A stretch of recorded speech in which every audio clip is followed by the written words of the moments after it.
Hello friends, welcome to Kurinjikadambam. நாம் இன்றைக்கி super soft chocolate cake கோதுமை மாவு வச்சு அதுவும் அவன் இல்லாமல் எப்படி பண்ணுறது அப்படிங்கிறதான் பார்க்க போகிறோம். எப்படி செய்கிறதுன்னு பார்க்கலாம் வாங்க. இதுக்கு தேவையான பொருட்கள்: கோதுமை மாவு 1 கப். நான் 240 ml கப்பில் மெஷர் பண்ணியிருக்கேன். நீங்கள் ஆழாக்கில் மெஷர் பண்ணுறீங்க அப்படின்னா ஒரு ஆழாக்கு நிறச்சி அப்படி குவிச்சு எடுத்துக்கணும். Cocoa powder 1/4 cup. சர்க்கரை 1/2 கப் எடுத்துக்கணும். சர்க்கரை நார்மலான கிரானுலேட்டட் சுகர் தான், நாட் பவுடர் சுகர் கிடையாது. வெண்ணெய் 1/2 கப். வெண்ணெய் கண்டிப்பாக ரூம் டெம்பரேச்சரில் தான் இருக்கணும். காய்ச்சி ஆறிய பால் 1/2 கப். 2 முட்டை. Baking powder 1 teaspoon. Baking soda இல்லைன்னா நார்மலாக நம்ம சமையலுக்கு யூஸ் பண்ணுற சோடா உப்பு இருக்கும்லையே, அது 1/2 டீஸ்பூன். வெனிலா எசன்ஸ் அது 1 டீஸ்பூன் அளவு எடுத்துக்கலாம். வெனிலா எசன்ஸ் இல்லைன்னா கூட நீங்கள் விட்டுடலாம். நான் இன்றைக்கி 1/4 கப் அளவுக்கு கொக்கோ பவுடர் எடுத்திருக்கேன். உங்களுக்கு ரொம்ப சாக்லேட் ஃப்ளேவர் வேண்டாம் அப்படின்னா நீங்கள் 2 டேபிள் ஸ்பூன் எடுத்துகிட்டு பாலில் 2 டேபிள் ஸ்பூன் கம்மி பண்ணிக்கோங்க. ஸோ இப்போ ஒரு பவுலில் நம்ம பட்டரை போட்டுட்டு நான் பீட்டர் வச்சு இன்றைக்கி பீட் பண்ண போகிறேன். உங்கள்கிட்ட இந்த மாதிரி பீட்டர் இல்லைன்னா நார்மலாக விஸ்க் இருக்கு இல்லையா, அதில் விஸ்கில் வச்சு நல்லா பீட் பண்ணலாம். அப்படியும் இல்லைன்னா நீங்கள் மிக்சியில் பெரிய ஜார் எடுத்துகிட்டு அதில் போட்டு கூட ஒரு 2 முறை அடிச்சுக்கலாம். அப்படின்னா நல்லா சாஃப்ட் ஆயிரும். பட்டரை சாஃப்ட் பண்ணுறதுக்காக தான் இது பண்ணுறோம். அது கூட நம்ம சர்க்கரை சேர்த்துக்கிறோம். ஸோ சர்க்கரை சேர்த்து இப்போ நல்லா பீட் பண்ண போகிறோம். ஸோ இந்த பீட்டர் இல்லைன்னு யாரும் கவலைப்பட வேண்டியதில்லை, நீங்கள் மிக்சியில் கூட அடிச்சுக்கலாம். ஸோ முதல்ல பீட்டர் யூஸ் பண்ணுறீங்க அப்படின்னா நீங்கள் இந்த மாதிரி ஒரு தடவை மிக்ஸ் பண்ணிவிட்டு அப்புறம் பீட்டரை ஸ்டார்ட் பண்ணுங்கள். இல்லைன்னா சர்க்கரையெல்லாம் வெளியில் தெரிச்சிடும். ஸோ ஃபுல்லாக பீட் பண்ணதுக்கப்புறமா முட்டை சேர்க்க போகிறோம். முட்டை சேர்க்கும் போது எல்லா முட்டையும் ஒன்றா சேர்க்கக்கூடாது. கேக்குக்கு எப்போவுமே ஒரு முட்டையாக தான் சேர்க்கணும். ஃபஸ்ட்டு ஒரு முட்டை சேர்த்துட்டு கொஞ்சமாக கோதுமை மாவு அதோட கலந்துக்கிறேன். அப்போ முட்டை திரிஞ்சு போகாது. ஏன்னா பட்டரில் முட்டை போட்டுட்டோம்னா கண்டிப்பாக திரிஞ்சிரும். ஆனால் நீங்கள் கொஞ்சமாக மாவு சேர்த்துக்கும் போது அது திரிஞ்சு போகிறது அவாய்ட் பண்ணிடலாம். ஸோ நல்லா பீட் பண்ணிக்கிறோம். நல்லா பீட் பண்ணதுக்கப்புறமா தான் அடுத்த முட்டை சேர்க்கணும்.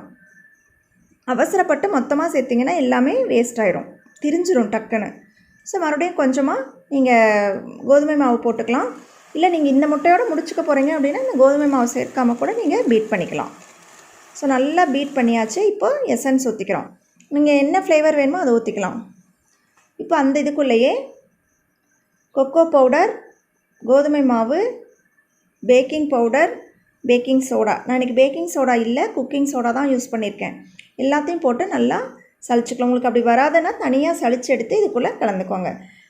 இந்த விஸ்க்கு தான் சொன்னேன். இந்த விஸ்க்கு வச்சு கூட நீங்கள் முதல்ல பட்டரை கலக்கலாம். இந்த விஸ்க்கு வச்சு நல்லா கலக்கணும். கலக்கிட்டு கொஞ்சம் கொஞ்சமாக பால் சேருங்க. நான் 1/2 கப் பால் சொல்லியிருக்கேன், அது கரெக்டாக இருக்கும். பட் இருந்தாலும் பாலுடைய கன்சிஸ்டன்சியை பொறுத்து, மாவுடைய கன்சிஸ்டன்சியை பொறுத்து மாறும். அதனால் நீங்கள் இந்த மாதிரி கொஞ்சம் கொஞ்சமாக ஊற்றி கலக்கும்போது இந்த கன்சிஸ்டன்சியில் இப்போ எடுத்து ஊற்றுனா நம்ம தோசை மாவு, இட்லி மாவு ஊற்றுனா எப்படி வரும், அந்த மாவு மாதிரி கன்சிஸ்டன்சிக்கு வந்ததுன்னா கரெக்டான பதம்னு அர்த்தம். அப்போ அதை வச்சுட்டு நான் இன்றைக்கி ஒரு பாத்திரத்தில், சில்வர் பாத்திரம் தான் எடுத்திருக்கேன், அதில் பட்டர் அப்ளை பண்ணிவிட்டு அதில் இந்த மாவெல்லாம் ஊற்றிக்கிறோம். பாத்திரம் எடுக்கும்போது எப்போவுமே கொஞ்சம் உயரமான பாத்திரமாக, இது மாதிரி கொஞ்சம் கேக் நல்லா உயரமாக வர மாதிரி எடுத்துக்கோங்க. ரொம்ப ஃப்ளாட்டாக இருக்க வேண்டாம். நான் கொஞ்சமாக சாக்கோ சிப்ஸ் இன்றைக்கி மேலே ஸ்ப்ரெட் பண்ணியிருக்கேன். இது ஆப்ஷனல் தான், அதனால தான் நான் முன்னாடி இன்க்ரீடியன்ஸில் சொல்லலை. இப்போ நான் ஆல்ரெடி ஒரு கடாயில் கொஞ்சமாக உப்பு போட்டுட்டு மூடி வச்சு சிம்மிலேயே வச்சு ஒரு 10 மினிட்ஸ் விட்டுட்டேன். அதாவது ப்ரீ ஹீட் பண்ணுறது, அவன் ப்ரீ ஹீட் பண்ணுற மாதிரி இதை நான் ப்ரீ ஹீட் பண்ணியிருக்கேன். நீங்கள் அவன்லேயே இருந்தால் 180 டிகிரி செல்சியஸ்க்கு ப்ரீ ஹீட் பண்ணியிருக்கணும். இப்போது அதுக்குள்ளே அந்த உப்பு மேலேயே அந்த பாத்திரத்தை வச்சு மூடிட்டு ஃபுல் சிம்மில் வச்சுட்டேன். வச்சு ஒரு 40 மினிட்ஸ் ஆகிடுச்சு இந்த கேக் பேக் ஆகிறதுக்கு. 40 மினிட்ஸ்க்கு அப்புறம் இப்போ ஒரு டூத் பிக்கோ இல்லை நான் இப்போ உயரமாக இருக்க கேக்குங்கிறதுனால ஒரு கம்பி விட்டு பார்க்குறேன். ஸோ நார்மல் அவனாக இருந்ததுன்னா நீங்கள் 180 டிகிரி செல்சியஸில் ஒரு 35 to 40 மினிட்ஸ் பேக் பண்ணணும். ஒட்டாமல் வந்துச்சு டூத் பிக்கில் அப்படின்னா வெந்துருச்சுன்னு அர்த்தம். நல்லா ஆறுனதுக்கப்புறமா இந்த கத்தி மாய் வச்சு இந்த மாதிரி எல்லா சைடும் எடுத்துகிட்டு தலைகளாக கவிழ்த்து தட்டினீங்கன்னா கேக்கு தானாக வந்துடும். பட்டர் பேப்பர்லாம் எதுவுமே தேவையில்லை. பாருங்கள் எப்படி இருக்குன்னு. சூப்பராக இப்படி பார்க்குறதுக்கு கடையில் வாங்குகிற கேக்கு மாதிரியே இருந்தது. ஜஸ்ட்டு நம்ம அவன் இல்லாமல் கடாயிலேயே பண்ணியாச்சு, அதுவும் கோதுமை மாவு யூஸ் பண்ணி. உங்களுக்கு பார்க்கும்போதே தெரியும் எவ்வளவு சாஃப்டாக இருக்குது அப்படிங்கிறது. உங்களுக்கு கட் பண்ணி காமிக்கிறேன். கண்டிப்பாக எல்லாருமே ஒரு முறை ட்ரை பண்ணி பாருங்கள். இந்த அளவுகள் எல்லாமே சரியாக இருந்ததுன்னா கேக் உங்களுக்கு நல்லா வரும்.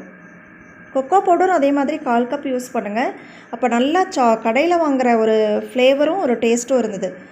பாருங்கள் இப்போ நல்லா இது ப்ரெஸ் பண்ணும்போது உங்களுக்கு தெரியுது பாருங்கள் எவ்வளோ சாஃப்டாக இருக்குன்னு. பில்லோ சாஃப்ட்டுன்னு சொல்லுவாங்க இல்லையா, அது மாதிரி நம்ம ப்ரெஸ் பண்ணால் திருப்பியும் அந்த பேக் டு இந்த நார்மல் ஸ்டேஜுக்கு வந்ததுனாலே கேக் நல்லா சாஃப்டாக இருக்குன்னு அர்த்தம். ஸோ இவ்வளோ சூப்பரான கோதுமை மாவில் அவன் இல்லாமல் செய்த இந்த சாக்லேட் கேக் எல்லாருமே ஒரு முறை ட்ரை பண்ணி பாருங்கள். ட்ரை பண்ணி பார்த்துட்டு எப்படி இருந்ததுன்னு உங்கள் ஃபீட்பேக்கை கமெண்ட்டில் சொல்லுங்கள். பிடிச்சிருந்ததுன்னா லைக் பண்ணுங்கள், ஷேர் பண்ணுங்கள். இது வரைக்கும் நம்ம சேனலுக்கு சப்ஸ்கிரைப் பண்ணலாம், மறக்காமல் சப்ஸ்கிரைப் பண்ணுங்கள். தேங்க்ஸ் ஃபார் வாட்சிங். வாழ்க வளமுடன்.